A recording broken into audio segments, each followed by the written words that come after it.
and welcome to my YouTube channel. I am someone who makes questionable decisions. Sometimes fun, sometimes stupid, sometimes both. I've always had this tendency to do things before thinking them through, and I really rarely make a proper plan. For instance, like the time I decided to start a YouTube channel, film a pilot episode, and forgot to make an introduction, ending up having to make a voiceover for the video. But no matter how impulsive or risky things look, it usually works out in the end.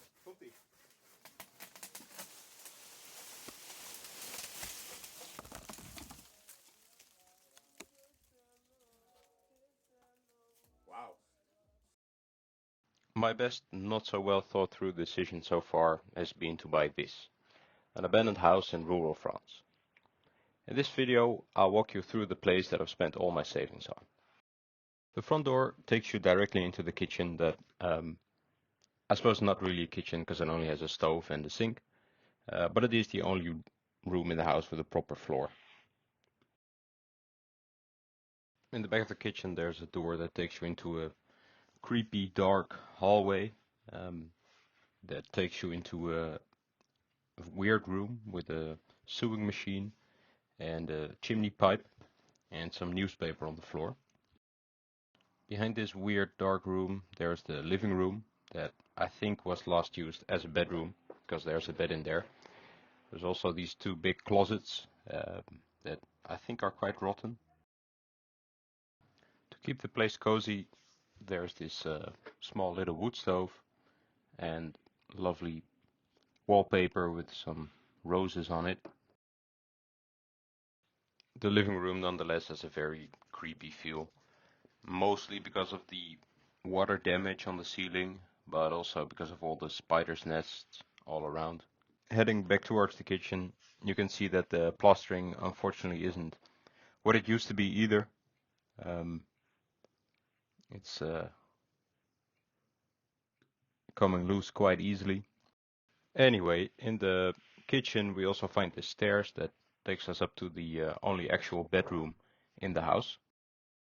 At first I thought there was not a lot to see here besides mice poo, some old chairs, a low bed and some pretty wallpaper.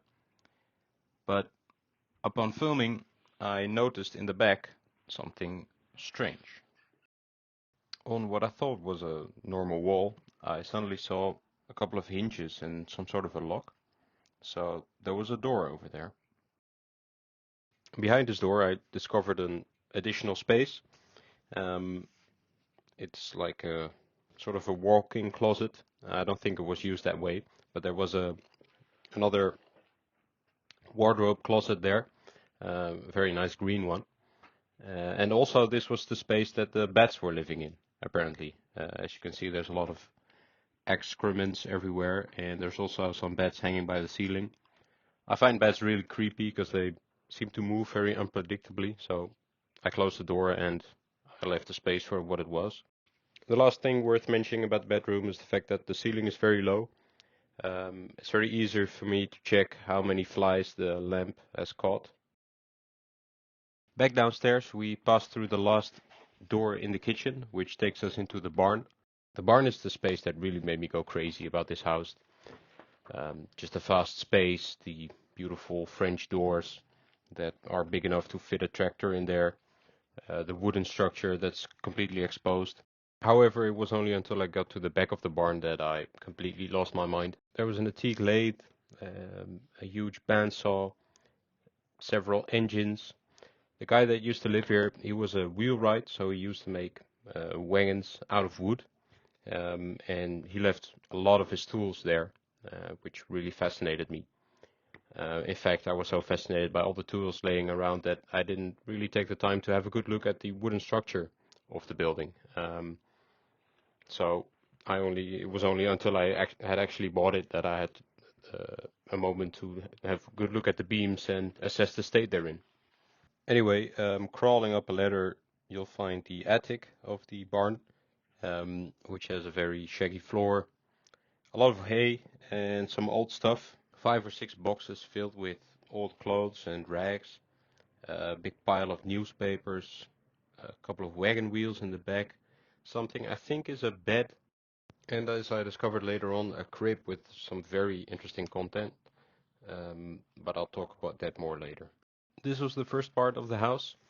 Back outside, in fact, you can see that there is an actual second front door. In fact, I did not buy one house, it's really two houses that were merged as one at some point in history. This other front door has a lovely pattern on it that you see a lot in the region around here. And as we enter, you can see that this hasn't really been used as a house in a while. I think it's mainly been used as storage by the former owners. It's just a mess in here. A large pile of books and magazines. These books are mostly, I think it's like a couple of dozen of um, erotic novels translated into French. Not really sure if I'm going to keep them. If anyone's interested, please let me know. We're now looking at the second room of the second house, which I didn't enter while filming because there was a bed in there and I didn't want to interfere with the bed and I didn't want it to interfere with me. But it's just a room with a single window looking into the garden, and some rotten beams and some more messy stuff. Anyway, the voiceover is not keeping up with the video, so we're entering into the second barn right now, which is very easy because it has no door. There is a very big cart though, and in the back there's the stable where some cows used to be, I think 4 or 5 cows. These days it's just more stuff left by the owners, like some really nice wheelbarrows, something that looks like a crane of some sort, and other stuff. Right now you see me making my way up to the second attic, which is a lovely space as well. It has lots of boards, like wood, raw wood that's in okay shape, and more hay, of course. Right now it's a lovely open space that offers a lot of potential and also houses a bed, as you can see. The plot continues to the left of the house for a couple of meters. This is a nice space to make a driveway in the future. There's a big pile of roof tiles that was put here in 1980 when the roof was changed on the smaller house. In the back of the future driveway there's a small opening that takes you into the garden, where we again can take a normal pace. The garden is really nice and green. It's surrounded by lots of trees. As you can see, Simon and I cut the grass, so it's really neat at the moment. And yeah, what else is there to say? There's a couple of trees in the garden, but unfortunately they're all planted really close to the house, so I think I'll cut them down at some point and plant new ones. There's this little shed that used to house some cattle, I think, and overall just plenty of place to put a tent or a nice terrace or a vegetable garden, something like that. This was it for the tour. I've shown you all but one rooms of the house. In the coming videos I'll start doing work on the house. First I'll show you the final room, the one that I couldn't get in while visiting before I purchased it. After I finally was able to get in, there were a lot of surprises there for me. I will start cleaning up, um, getting rid of things that don't serve me any longer. I will look for a way to clean up the roof, getting my electricity, water and plumbing fixed. And I might even be making a wise decision, so stay tuned and I'll see you in the next video.